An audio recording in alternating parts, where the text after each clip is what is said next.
अगर सच में लैम्बोर्गिनी लेनी है, फरारी लेनी है, आइलैंड खरीदना है, तो शायद आपको बिजनेस करना पड़ेगा। करेक्ट। बिजनेस हर किसी के बस की बात नहीं होती। शायद लिटरली जितने भी इंसान मिले मुझे आज तक, मे बी ओनली 1 to 3% लोग are capable of creating and running business.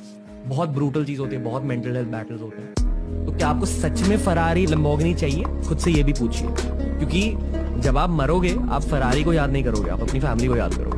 तो रियली आस्क योरसेल्फ, यहाँ सेल्फ इंट्रोस्पेक्शन ज्यादा जरूरी है। और ये मैं स्पेशली जेनजीज को एड्रेस कर रहा हूँ, क्योंकि जब मैं भी यंग था मेरे भी सपने ऐसे ही थे, लैम्बोर्गिनी लेनी है, ये वो। अभी ले सकते हैं वैसे, पर अभी मन नहीं करता। बट मैं एक चीज बताता हूँ, आपने विल स्मिथ की एक बुक है, उस बुक में विल स्मिथ बोलता है कि यार when I was broke, right, तब मेरे एम्बिशन थे कि बहुत पैसा कमाना है। बट जब मेरे पास बहुत पैसा आ गया, I am still depressed because अभी मेरे पास कोई होप नहीं है। तो मुझे लगता है कि एक होप होना बहुत जरूरी है।